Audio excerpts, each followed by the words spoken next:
Welcome to the Artist Academy podcast, a place where we focus on the business side of art to help you attract more customers, increase profits, and ultimately live a life of creativity and financial freedom.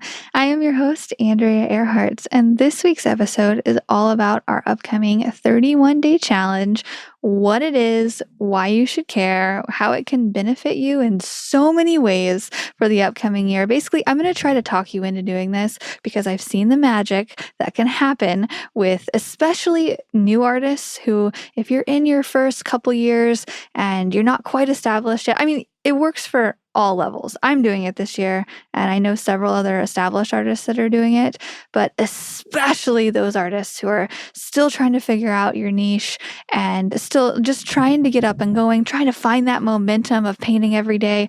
This is for you, especially. So I'm going to talk you into doing it and just by sharing why and all of the things. But just to give you a little bit of a life update, I recently had a baby and I want to share a little bit about that with you because this is going to affect my upcoming 31-day challenge. So I currently have a 1-month-old newborn. Crazy. Babies are everything you've ever heard of. All the stereotypes are true in some way. I am tired. I am probably the happiest I've been just cuddling my little baby boy, and birth was a wild roller coaster like it is for everybody. So I'm just going to share a little bit about that. If this is your first time listening to the Artist Academy podcast, this might be a little bit too much information, but I think so from the messages that I'm getting on Instagram and everybody's interested in some way about how things are going and how art is going along with being a new mom. And so I'm just going to share a little bit before we get into this episode. So I gave birth at 40 weeks and 3 days, a little over a month ago, and it was a little crazy. We went in and I was all hooked up to the monitors so they could see baby and contractions and all the things. And it was very quick that we realized that every time I had a contraction or a big one, his heart rate would drop.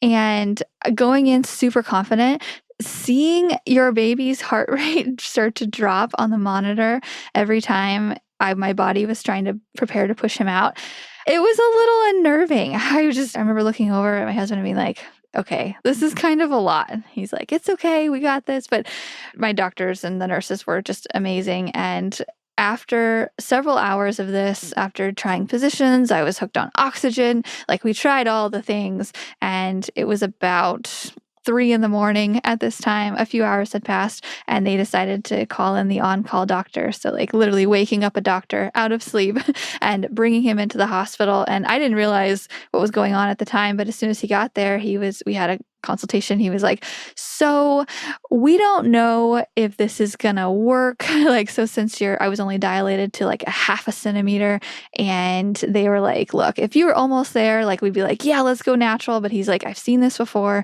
This usually means that your body doesn't have the ability to give him what he needs right now or to support him. And so we think a C-section would be the best route. And so that's what we ended up doing.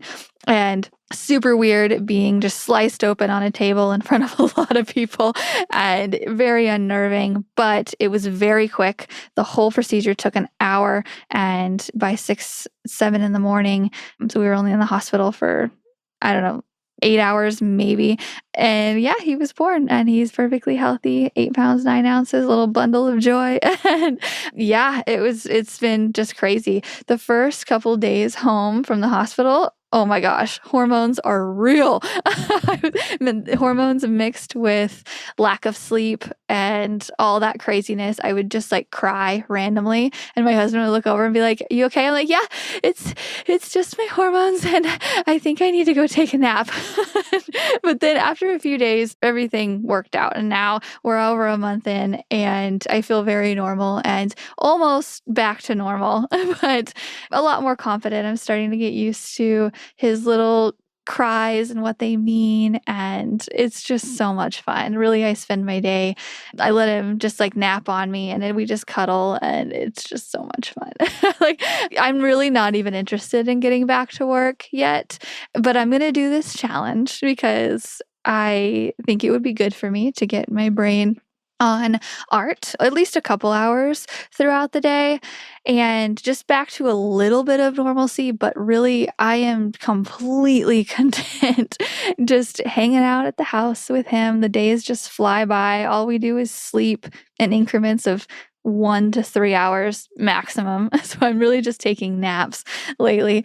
But I just cuddle a baby all day and feed him. And we just went for a walk today. And it's just really great. So anyway, that's the update. And how I'm going to incorporate the 31-day challenge looks very different for me this year as it's looked in the past. So I'm going to share some of the ways I've done it in the past and how I plan to do it this year.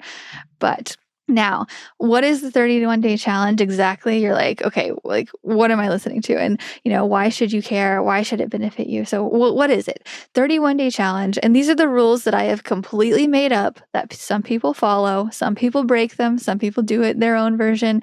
Do whatever you want. But this is what I'm going to be doing and what I suggest to do.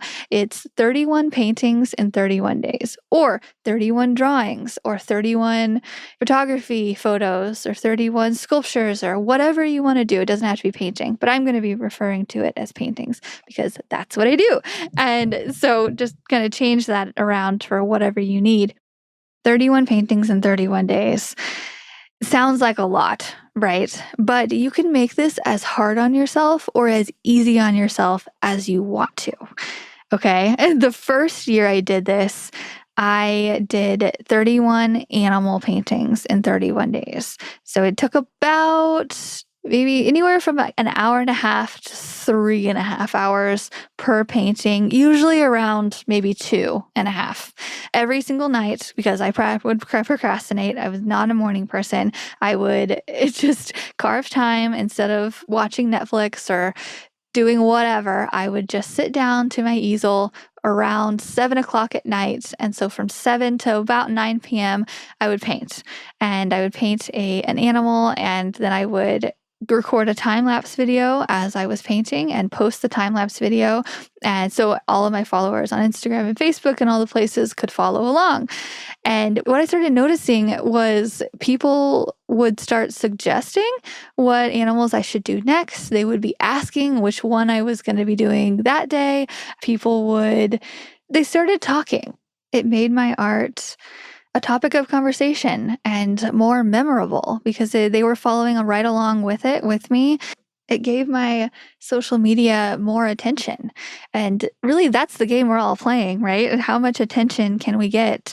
How many people and how much art can we sell, right? It's an attention game. And so this is a way to get your audience's attention and keep it. You can become known for something through this repetition of creating something every day, whatever topic you choose. For example, the second year I did this, I thought about it a little bit more and I was like, okay, I am known as the butterfly girl here locally. It's because I painted photo op butterfly wings, and that's just what I became known for because I started creating them over and over again downtown at the zoo. Everybody wanted butterfly wings. Like, okay, so for my 31-day challenge, well, it seems only fitting that I should create 31 butterflies.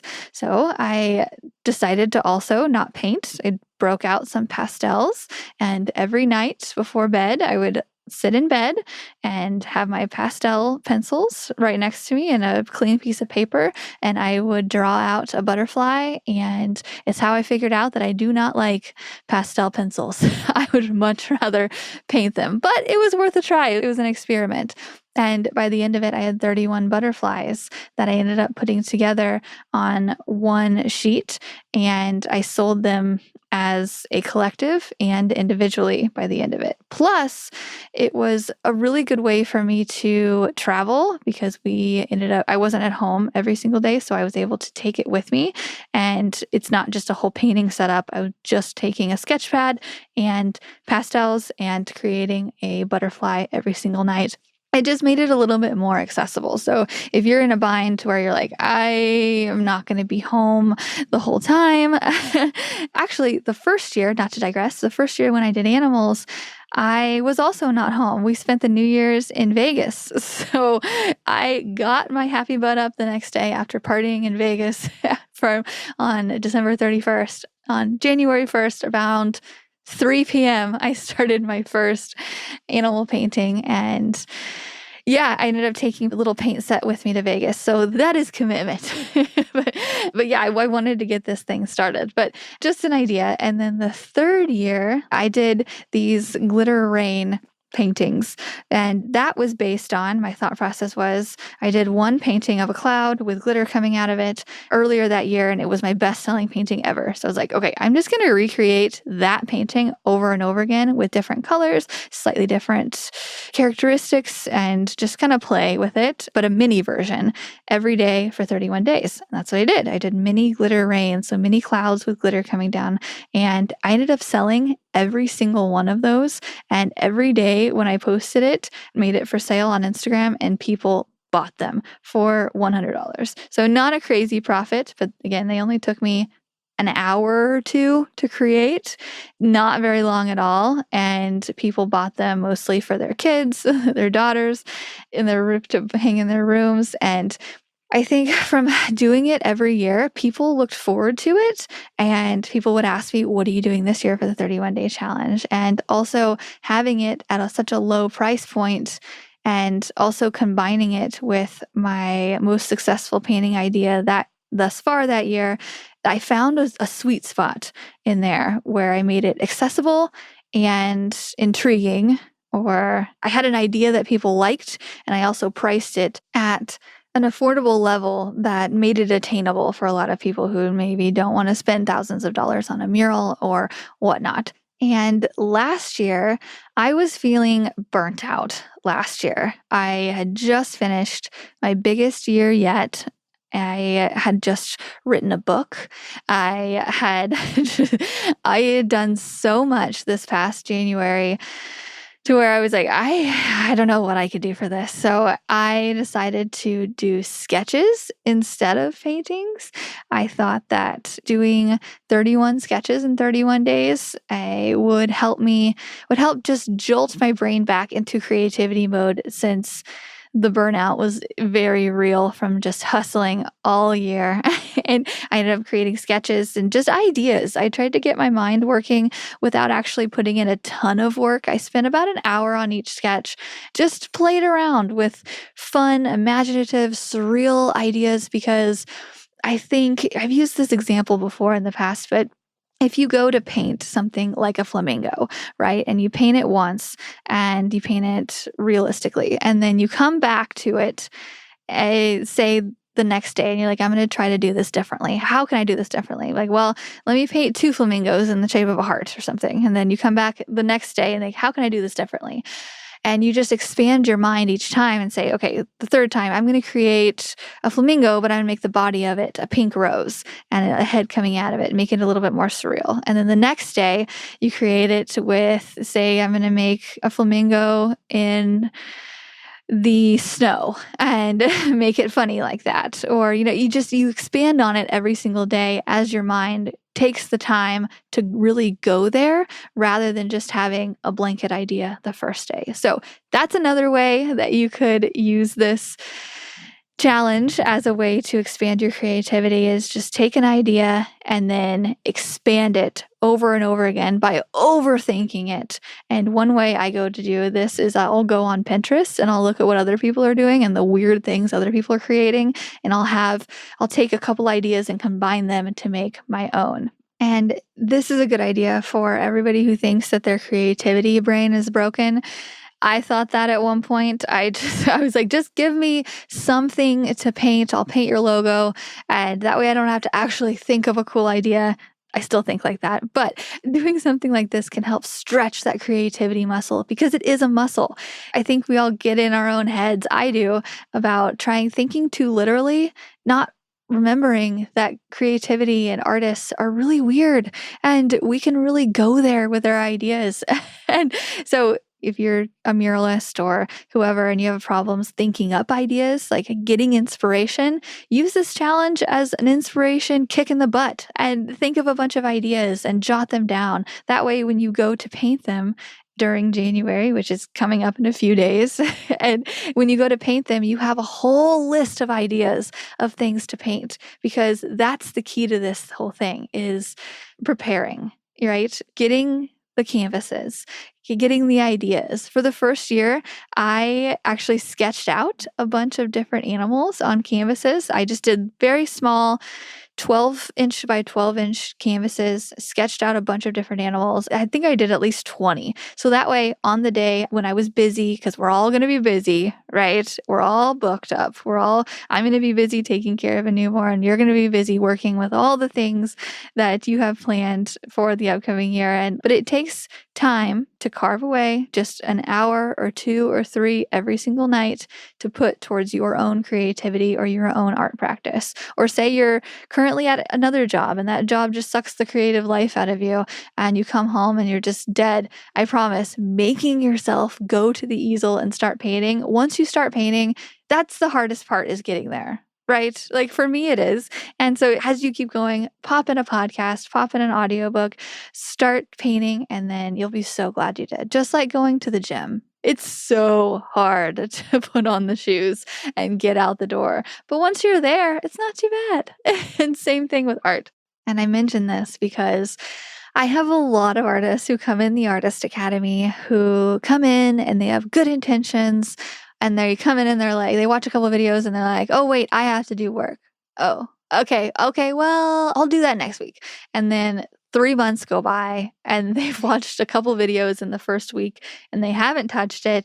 And there's no effort there because their consistency muscle hasn't been worked out, at least not recently. And there's nothing pushing them. Like there's no sales, there's no deadline. Like they're just starting their art career and they're just maybe seeing the light through the tunnel of like, maybe I could start a career like this. But there's so many things inside of your head, right? They're like, no, she did it because she started young. It's too late in life for me. Or she got lucky with this and it's harder for me because I live in an area where art isn't a thing. Or I live in an area where there's too much competition. Like there's so many excuses that take the forefront and make it into where the effort isn't being put in. But a challenge like this, I think it helps to eliminate all those excuses by just saying the reason why I'm painting every day is I'm participating in this challenge.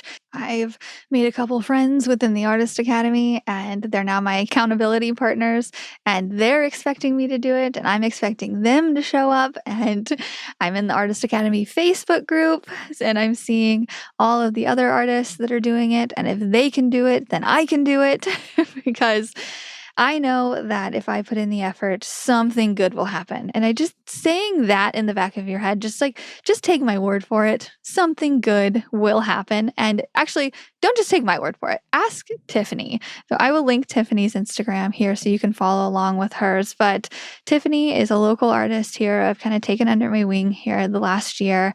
She's so great. And she's in the Artist Academy. And we were on a virtual meetup within the Academy the other day. A virtual meetup is a call that we do every other week for Academy members to come on and ask questions, and we talk about art, and sometimes we just talk about life. We talked about Christmas movies the other day.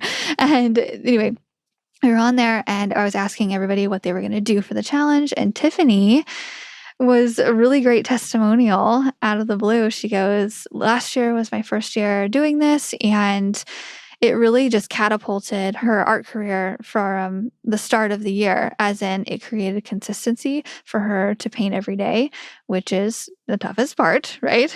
And she ended up creating 31 paintings that she then grouped together for her own art show / art auction.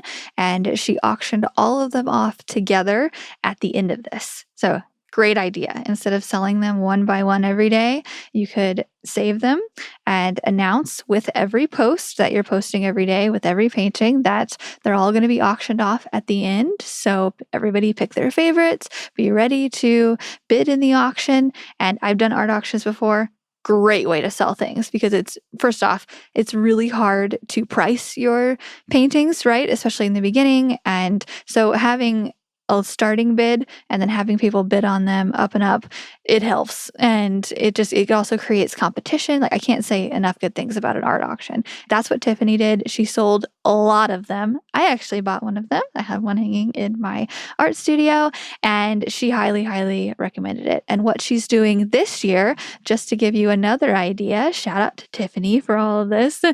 She's doing 31 pet portraits in 31 days, which I think is a gold idea because everybody loves their pets. And I think as soon as she gets this started, she's going to be just completely booked out for the whole 31 days. She's already taking pre-orders for it right now. And she already, as of today of the recording, has 10 people signed up for $100 a pop. I think it takes her about an hour or two to create. They're not super, super detailed, but they're fun, they're colorful, and people know what they're getting based on some previous paintings that she's done of pet portraits for people. And so she has examples to show. Key point of this, that is a key thing. If you're taking pre-orders, you have to have examples to show. Don't just make a post with words only saying, hey, I'm thinking about creating murals or whatnot, blah, blah, blah. Send me your orders. No, create an example now saying this is what you will get. And if you're wanting to go down the same road as this, whether it be with different commissions or pet portraits or whatnot, creating an example is key. So she's doing that right. And I think as the challenge starts, I think in the first week, she's going to be booked out for the entire 31 days. If I was a betting person, I would say, because this is a brilliant idea. So if you're not sure what to do, taking pre-orders for the first 31 days, $100 a pop, making it affordable for everyone, I think this is a great idea. Take her idea. And there's so many other testimonials inside of the Artist Academy. If you want to go in and see, I'm going to make a post here this week, so it will be up by the time this episode airs, of benefits of what people have done in the past and how it's affected their art business. There's so many. Go in the Artist Academy Facebook group. I will pin that to the top, and you can read through some of the testimonials of people who have done it in the last 4 years. This is the 5th year doing it. I don't know what I'm going to be doing. I don't know. I recently have seen a couple ideas on Pinterest that I want to try out. So I might do the first week just trying new things because I just like to keep it interesting with trying new things. I'm not sure how much time I'm going to have every day, and I think it might vary. So there's that. Also, last year, I just want to say, you can make up your own rules to this. You can post one every single day, or you can just make sure you have 31 completed by the end. Years past, I posted every single day consistently. Last year, got a little lazy with it. And the last day I was short, like 5 paintings or 5 sketches, and I did 5 in one day and posted it. So do with this as you want. Set yourself up for success, however you know yourself. But as an art business coach, I want to encourage you to look at it through a combination of a profitability standpoint and a creative standpoint, because the best results will come from an idea that taps into both of those. And what I mean by that is, choose something that lights you up when you create it, an idea that's enticing to you, but also an idea that's enticing to either a niche group or the general public, because you want people to buy it, right? So maybe tapping into what you've done in the past, your best painting that you've ever done, just recreate it, or a style that you've always wanted to try that you are pretty sure is going to sell, or something that you can take pre-orders for. It's just something that you can set at a correct price, a price that either starts low. Say the first week you're selling something for $50. Second week you can sell it for $100. Then it goes up to $150, and then it goes up to $200. I don't know. You can make your own rules, or it's a set price the whole time. Just something where you're experimenting with finding your ideal buyer and putting it something out that goes to their level while also having fun with it and all of it, right? It's easier said than done. How do you know to do this? Well, you don't. I don't. But this whole challenge is about experimenting to find that happy medium of art that you like to create and something that people want to buy. Because once you find that, that will easily create momentum in your art business. And that momentum is key to making the high profits this year.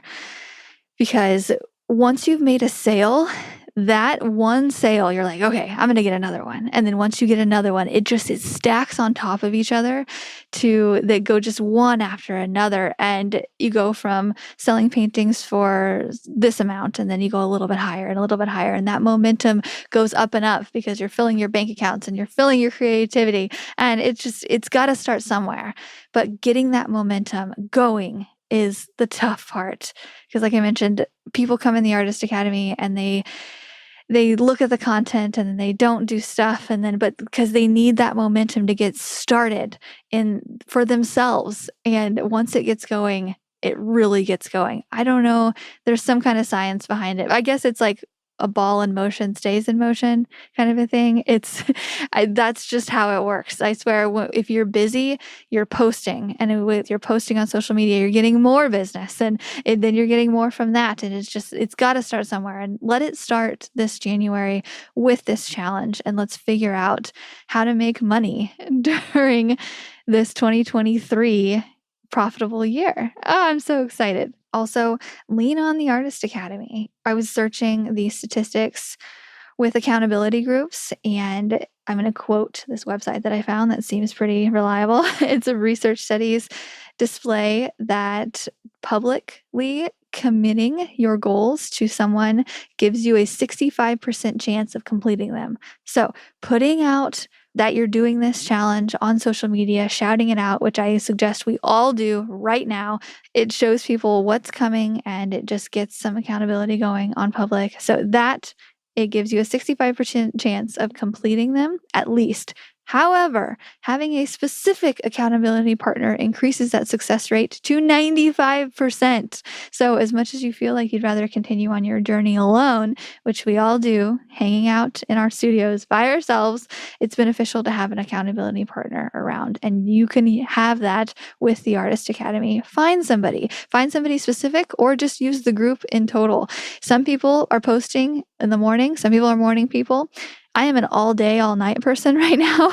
I am usually a night person, so I would carve away some time during the night. But let me tell you, logging onto Facebook and being in the Artist Academy Facebook group and seeing people at 7, 8 a.m. already having posted, especially our members who are in Europe, who the timing is way ahead in their favor. And so seeing that they've already created, I'm like, okay, I've got to get mine in too, because what's her face is getting hers in, and if she can do it, I can do it. And it creates accountability, and it creates inspiration as well. Knowing that you're not in it alone really helps. Buy the supplies, get your stuff set up, prepare. I'll be using the hashtag 31-day challenge and also hashtag Artist Academy. If you want to use those, you can go to those hashtags to see what everybody else is doing, as well as in the Facebook group. And yeah, I'm excited to see what you create. Okay, I've got to go feed a baby. My boobs are about to start leaking anytime now. So I got to go. But if you have an idea and maybe you need some help processing through it, post it in the Artist Academy and we can help work you through it. And yeah, I'm excited to see what you're creating. Also, I would also suggest shoot for like a medium effort in here. I wouldn't shoot for the stars to create a whole big painting every day, and I wouldn't go just the bare minimum. Shoot for medium effort. I think that's the key here, is just pushing yourself just a little bit, because carving away time every single day is a lot. But just know that not everybody who starts this is going to complete it. But if you can be that person who completes this 31-day challenge, it's going to set you up for the year. And there's so many great things. Okay, I got to go. Okay, I got to go feed a baby. All right, I'll see you next week.